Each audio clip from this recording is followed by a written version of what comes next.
Salam şagirdlər, mən sizə bu günləri dəyişən cərəyan mövzusundan, dəyişən cərəyan və dəyişən cərəyan generatoru haqqında danışacağım. Bildiyimiz kimi, cərəyan şiddəti və gərginliyi zamandan asılı olaraq harmonik qanunla dəyişən cərəyan, dəyişən cərəyan adlanır. Qısa desək, zamana görə dəyişən istənilən cərəyan, dəyişən cərəyan adlanır.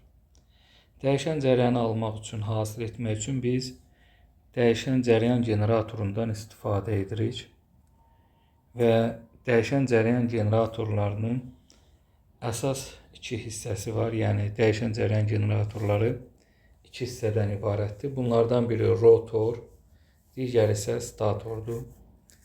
Yəni, rotor generatorda fırlanan hissə, stator isə tərpənməz, fırlanmayan hissədir. Ümumiyyətlə, dəyişən cərəyan generatorları quruluşuna görə iki növ olur. Yəni, fərqi yoxdur. Elə generatorlar var ki, onlarda maqnit sahəsi yaradan elektromaqnit və ya sabit maqnit rotor olur. Yəni, hərəkət edən olur, fırlanan olur. Elə generatorlar da var ki, orada maqnit sahəsi yaradan elektromaqnit və ya sabit maqnit stator olur. Yəni, tərpənməz olur. Yəni, əsas məsələ odur ki, dəyişən cərəyan generatoru iki hissədən ibarət olur. Hansı ki, onlardan biri maqnit sahəsi yaratmaq üçün olan ya sabit maqnitdən, ya elektromaqnitdən istifadə edirik.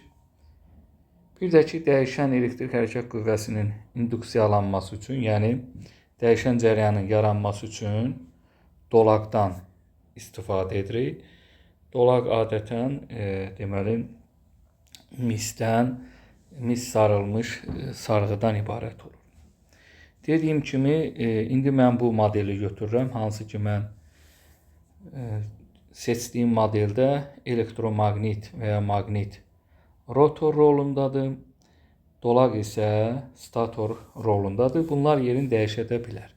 Yəni, əsas məqsəd odur ki, generator iki hissədən ibarətdir. Dediyim kimi, biri maqnit sahəsi yaradandır, birində isə dəyişən elektrik hərəkət qüvvəsi induksiyalanandır, yəni dəyişən cərəyan yaranan hissədir. Bax, əsas məsələ budur. Yəni, ümumi vacib olan odur ki, biləsiniz ki, rotor generatorda fırlanan hissədir, stator isə fırlanmaz, tərpənməz hissədir. Adətən mexaniki enerji rotoru, yəni elektromaqniti və ya maqniti fırladır. Dediyim kimi, yəni mən bu modeli seçdim. Yəni, bunun tərsi də ola bilir, yəni fərqi yoxdur. Yadınıza gəlsə, elektromaqnit induksiyanı keçəndə də biz demişdik ki, fərq eləmir. Ya çərçivə, kontur yerində dayansın, maqniti ona yaxınlaşdıraq, uzaqlaşdıraq və yaxud da maqnit dayansın, çərçivəni ona yaxınlaşdıraq, uzaqlaşdıraq. Hətta ikisini bir-birinə yaxınlaşdıraq, uzaqlaşdıraq. Yəni, fərqi yoxdur bunun. Ona görə biz indi bu modelə əsasən deyirəm ki, adətən mexaniki enerji rotoru, yəni elektromaqniti və ya maqniti fırladır və fırlanarkən statorun sarğılarına görə dəyişən maqnit sahəsi yaradır. Yəni, rotorda olan sabit maqnit düzdür. O sabit maqnit sahəsi yaradır. Lakin fırlanarkən statorun sarğılarına görə maqnit sahəsi dəyişir və ona görə də nəticədə rotorun yaratdığı maqnit sahəsi bu sarğılarda, dolaqda nə yaradır? Dəyişən cərəyan əmələ gətirir, dəyişən cərəyan yaradır. Beləliklə, dəyişən cərəyan generatorunda əsasən mexaniki enerji elektrik enerjisinə çevrilir. Yəni, dəyişən cərəyan generatorları dediyimiz kimi, bu və ya digər növ enerjinin elektrik enerjisinə çevirən qurğulardır. Hansı ki, iş prinsipi elektromaqnit induksiya hadisəsinə əsaslanır. Yəni, dəyişən cərəyan generatorunda cərəyanın yaranmasına səbəb deməli elektromaqnit induksiya hadisəsidir.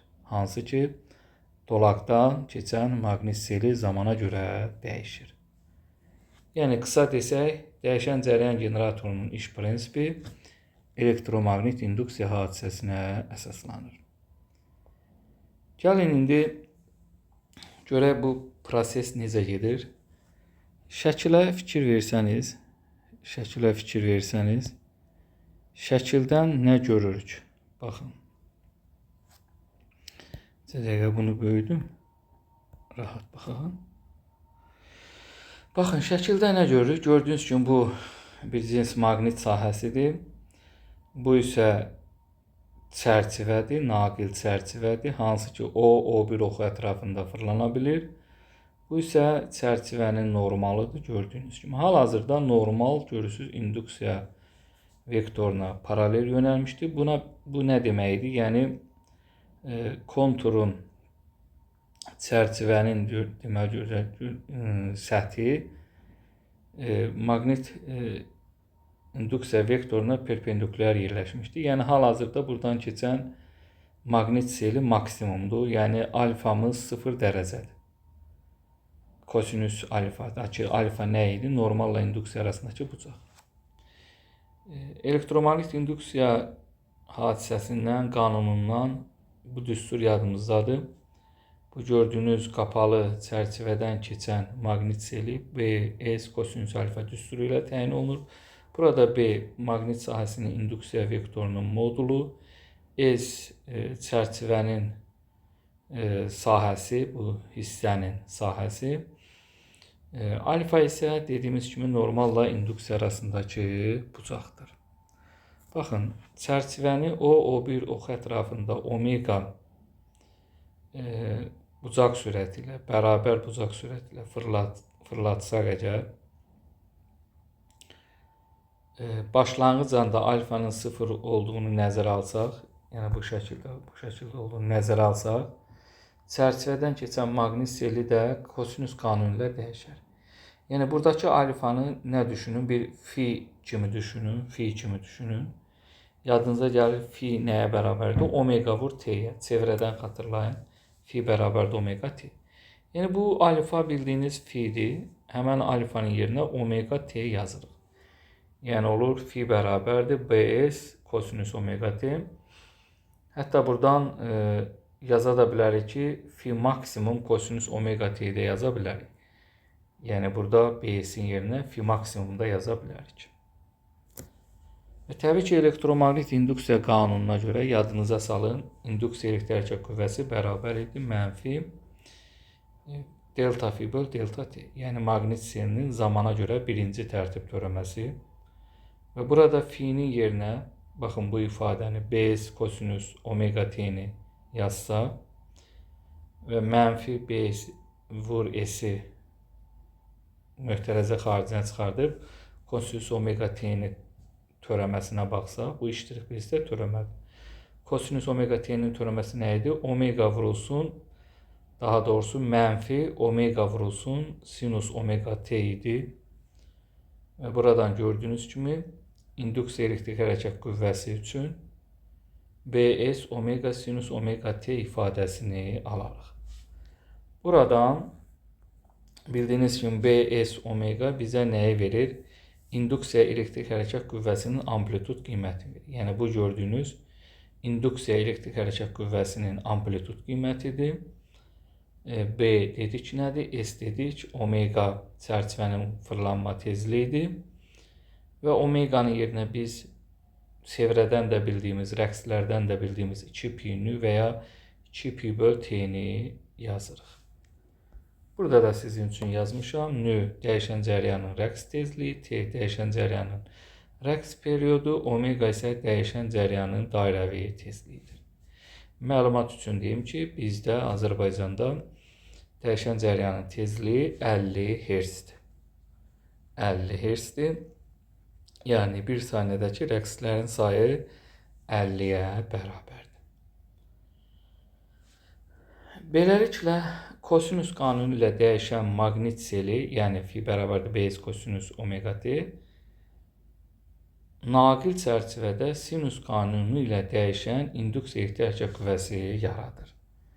Hardan bildik? Gördüyünüz kimi fi bs kosinüs omega t oldu, amma induksiya ehtiyac qüvvəsi bs omega sinüs omega t oldu. Dediyim kimi burada siz bs omeganın yerinə bax bunu da yaza bilərsiniz. Eyni zamanda bu bs'in yerinə də fi maksimum yaza bilərsiniz. Sadəcə düsturlar çox olmasın deyə qısa şəkildə yazıram. Yaradır. İnduksiya elektrik hərəkət qüvvəsi omega tezliyi ilə dəyişərsə, cəryan şiddəti də həmin omega tezliyi ilə dəyişəcəkdir. Yəni buna xüsusi fikir verin.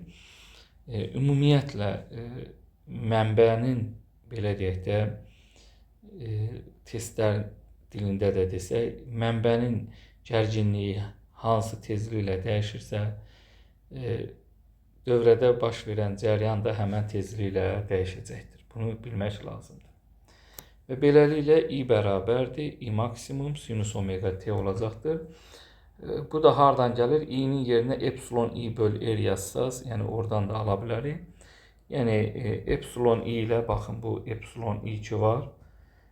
Sinüs omega t-dir. Eyni ilə cəryan şiddətinin ani qiyməti də həmən qanunla dəyişəcəkdir. Burada I cəryan şiddətinin ani qiyməti, I-m cəryan şiddəti rəqslərinin amplitududur.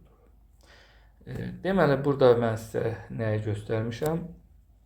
Maqnit seli ilə, deməli, konturdan keçən maqnit seli ilə və ya çərçivədən keçən maqnit seli ilə çərçivədə yaranan induksiya elektrik hərəkət qüvvəsini müqayisə eləmişəm. Yuxarıda yadınızdadırsa fi, deməli, fi maksimum kosinüs omega t qanunu ilə dəyişir. Epsilon I isə epsilon maksimum sinüs omega t qanunu ilə dəyişir. Və buradan gördüyünüz kimi t0 anında fi maksimum olanda epsilon I 0 olur. Eyni zamanda induksiya cəryanı da 0 olur. Periyodun 1/4-də maqnit seli 0 olanda induksiya elektrik hərəkət qüvvəsi və cəryanın ani qiyməti maksimum olur. Və bu qayda ilə dəyişir. Yəni fiilər maksimum olanda bunlar 0, fiilər 0 olanda bunlar maksimum olurlar. Burada da sizin üçün göstərmişəm. Yəni t0 anda fi maksimumdur, bunlar 0-dır. 1/4 anında isə bu şəkildə olacaqdır. Ümumiyyətlə, induksiya elektrik hərəkət qüvvəsinin maksimum və cəryan şiddətinin maksimum qiymətlərini artırmaq üçün sarğılarının sayı çox olan dolaqdan istifadə etmək lazımdır.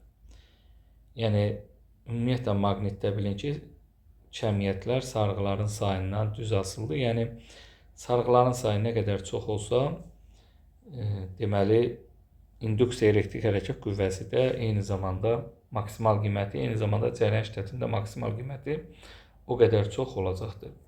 Və buradan rahatlıqla görmək olur ki, deməli, elektrik hərəkət qüvvəsinin maksimum qiymətini, induksiya elektrik hərəkət qüvvəsinin maksimum qiyməti sarğıların sayı artanda artır, sahə artanda artır, tezliyi artanda artır, maqnit sahəsi induksiya vektorun modulu artanda artır, periyod azalanda azalır, tezliyi artanda artır. Yəni bunları bilmək lazımdır. Dəyişən cəryan rəqslərini bilirsiniz ki, ossilloqraf vasitəsilə müşahidə edirik. İş prinsipi termoelektron emissiya hadisəsinə əsaslanır. Bunu biz müxtəlif mülklərdə də keçmişdik. Eyni zamanda dəyişən cəryanı düzləndirmək üçün vakuum və ya yarımkeçirici dioddan istifadə olunur ki, vakuum diodunun iş prinsipi termoelektron emissiya hadisəsinə əsaslanır. Bu gördüyünüz vakuum diodudur. Anod adətən müsbətə qoşulur, katod mənfiyə qoşulur. Bu isə közərmə teli və ya spiraldır. Yarımkeçirici diod da iş prinsipi P-N keçidinə əsaslanır. Bu isə sxemlərdə işarəsidir. Bilirsiniz ki, bu tərəf P, bu tərəf N-dir. Yəni, bu hissəni müsbətə, bu hissəni mənfiyə qoşmaq lazımdır ki, cəryan keçsin. Növbəti paraqrafımız dəyişən cəryan dövrəsində aktiv müqavimət, dəyişən cəryan dövrəsində güc, rezistorda ayrılan istilik miqdarı, yəni görülən iş. Gördüyünüz kimi dövrəmizdə yalnız rezistor var, ampermetrdir. Bu isə dəyişən cəryandır. Yəni bu işarə dəyişən cərəyanı göstərir və mənbənin gərginliyi U maksimum kosinus omega t qanunu ilə dəyişir. Müəllim, sinusla dəyişə bilərmi? Əlbəttə dəyişə bilər. Yəni biz fərz edirik ki, kosinus qanunu ilə dəyişir. Baxın, bu rezistor bildiyimiz rezistordur. Yəni metal rezistor keçmişik. Sadəcə burada buna biz aktiv müqavimət deyirik. Ona görə aktiv müqavimət deyirik ki, mənbədən gələn enerjini bu udur. Yəni istiliyə çevirir, daxil enerjisini artırır, qızır və belə deyək, o elektromaqnit enerjisi istilik enerjisinə çevrilir və geri də dönmür. Yəni bir daha o istilik elektromaqnit enerjisinə çevrilmir. Baxın, Ohm qanunundan yazsaq ki, I bərabər U bölür. Burada I cərəyan şiddətinin ani qiyməti, U gərginliyin ani qiyməti və U-nun yerinə U maksimum kosinus omega t yazsaq, bu ifadəni yazsaq və U maksimum böl R-in yerinə I maksimum yazsaq, yəni cərəyan şiddətinin maksimal qiymətini yazsaq, o zaman i'miz də I maksimum kosinus omega t qanunu ilə dəyişir. Yəni buradan görürük ki, gərginlik hansı qanunladırsa, cərəyan şiddəti də həmən qanunladır. Bu isə onu göstərir ki, gərginlik və cərəyan rəqsləri eyni fazada rəqs edəcəklər. Yəni sinxron rəqs edəcəklər, eyni maksimum, eyni minimum olacaqlar. Burada isə mən bir daha cərəyan şiddətinin rəqslərinin amplitud qiymətinin düsturunu yazmışam. Buradan görsənir ki, gərginliyin amplitud qiyməti cərəyan şiddətinin amplitud qiymətindən R dəfə böyükdür. İndi isə ani güc haqqında danışmaq istəyirəm. Ani güc nədir? Təbii ki, cərəyan şiddətinin ani qiyməti ilə gərginliyin ani qiymətinin hasili olacaqdır. Hansı ki, biz bu düsturu onsuz da sabit cərəyan qanunlarından da bilirik. Və i-nin yerinə I maksimum kosinus omega t, U-nun yerinə U maksimum kosinus omega t yazsaq, təbii ki, I maksimum U maksimum kosinus kvadrat omega t alarıq. Bax, bu U maksimumun yerinə I maksimum R yazsaq, I maksimum kvadratı R vurulsun kosinus kvadrat omega t yazarıq. Bu düsturu bilirsiniz də, kosinus kvadrat omega t bərabərdir 1 üstəgəl kosinus 2 omega t-dir. Bunu nəzərə alsaq, daha doğrusu 1 üstəgəl kosinus 2 omega t böl 2-dir. Böl 2-ni bura çıxartmışam. Deməli, nə alırıq? I maksimum kvadratı R böl 2 vur möhtərəzədə 1 üstəgəl kosinus 2 omega t. Baxın, buradakı P nədir? Ani gücdür. Ani güc. Bu P-lər ani gücdür. Baxın, bir periyod ərzində kosinus 2 omega t-nin orta qiyməti 0-a bərabərdir. Təkrar edirəm, bir periyod ərzində kosinus 2 omega t-nin orta qiyməti 0-a bərabər olduğundan, baxın, bu ifadə 0 olduğundan nə alırıq? Orta güc üçün bu gördüyünüz orta gücdür, orta güc. Orta güc üçün 2-də 1 I maksimum kvadratı R alırıq. Yəni bu ifadə bu şəkildə alınır. Və buradan nə edirik dostlar? Təsir edici qiymət alacağıq. Nədir təsir edici qiymət? Eyni naqildə dəyişən cərəyanın ayırdığı güc qədər güc ayıran sabit cərəyanın qiyməti dəyişən cərəyanın təsir edici qiyməti adlanır. Yəni bu gördüyünüz P sabit cərəyanın gücüdür. Bu gördüyünüz P isə dəyişən cərəyanın orta gücüdür. Yəni bunları bir-birinə bərabər edirik. Nəyə görə? Çünki təsir edici qiymətin tərifində nə dedik? Bunlar bir-birinə bərabər olmalıdır. O zaman P-nin yerinə bu bildiyimiz sabit cərəyandakı P-dir. Baxın, bu P deyil, qarışdırmayın. Bu P ani gücdür. Ani gücdür. Bu P isə sabit cərəyandakı gücdür. Yəni o məşhur I kvadratı R düsturu və ya U kvadratı böl R düsturu və ya IU düsturu. Burada 3 kəmiyyət var da. Ani qiymət var, maksimal qiymət var, bir də təsir edici qiymət var. Bax, bu bildiyiniz təsir edici qiymətdir də, təsir edici qiymətdir. Yəni, sabit cərəyan qanunundakı o keçdiyimiz P bərabərdir I kvadrat yerdəki I cərəyan şiddətinin təsir edici qiymətidir. Və dəyişən cərəyanda orta gücün də yerinə 2/1 I maksimum kvadrat R yazsaq, baxın, burada almışıq. Və buradan R-ləri aparsaq, I üçünü alarıq. I bərabərdir I maksimum böl kök 2. Yəni, cərəyan şiddətinin təsir edici qiyməti cərəyan şiddətinin maksimal qiymətindən kök 2 dəfə kiçikdir. Eyni zamanda gərginlik də elektrik hərəkət qüvvəsidir. Və buradan gördüyünüz kimi həm gərginlik rəqsləri, həm də cərəyan şiddəti rəqsləri hər ikisi kosinus qanunu ilə dəyişir. Baxın, niyə kosinus qanunu ilə dəyişdi? Çünki biz burada baxın, fərz etdik ki, kosinusladır. Fərz etsəydik sinusladır. Onda hər ikisi də sinus qanunu ilə olardı. Və gördüyünüz kimi, eyni anda hər ikisi maksimumdur, eyni anda sıfırdır, eyni anda maksimumdur və s. və ilə axır. Buna nə deyirik? Eyni fazada rəqs edir. Gərginliyin maksimal qiyməti gördüyünüz kimi cərəyan şiddəti maksimal qiymətindən böyükdür, çünki R dəfə böyük olmalıdır. Bu isə uşaqlar ani gücün zamandan asılılıq qrafikidir. Bu şəkildə olacaq. Nəyə görə? Ona görə ki, baxın, ani gücün düsturunu xatırlayın. Ani gücün düsturu, baxın, P bərabərdir I maksimum kvadratı R kosinus kvadratı omega T'dir. Yəni, belə deyək də, ani güc bərabərdir, gücün maksimal qiyməti vur kosinus kvadratı omega T. Bu şəkildə olacaqdır. Və bilirsiniz, maraqlı nədir? Dəyişən cərəyanda rezistordakı cərəyan bilirsiniz ki, kəskin şəkildə dəyişir. Artır, azalır, qiyməti dəyişir. Ancaq ampermetrin, voltmetrin göstərişləri eyni qalır. Niyə məhz eyni qalır? Çünki ampermetr, voltmetr təsir edici qiymətləri ölçür. Yəni, bax, buna aid suallarda diqqətli olun ki, ampermetr, deyəndə ki, ampermetrin göstərişi 5 amperdir. Bu o deməkdir ki, təsir edici qiymət 5 amperdir. Amma desək ki, ampermetrin göstərişi 5 amperdir, cərəyan şiddətinin amplitud qiymətini tapın. Onda siz nə etməlisiniz? 5 vur kök 2 deməlisiniz.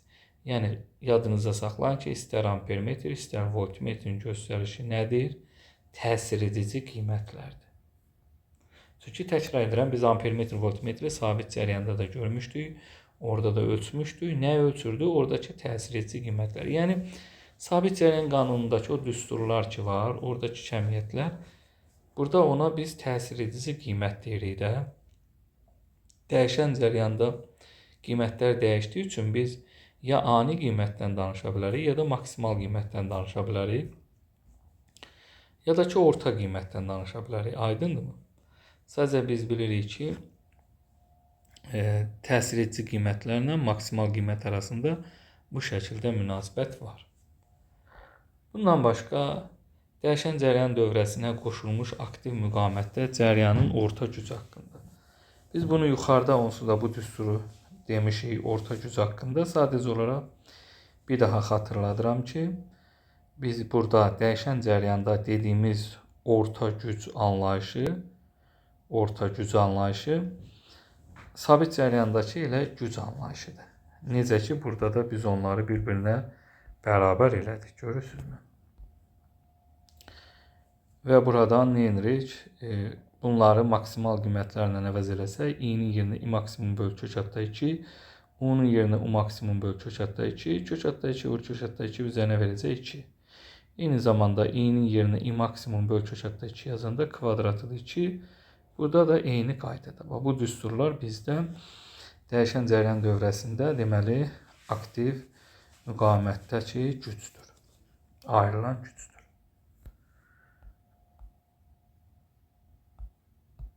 Bu niyə getmədi yuxarı? Nə oldu buna? Dondu yəni bu. Başa düşmədim. Bunun aşağısı var. Bizə dəqiqə uşaqlar.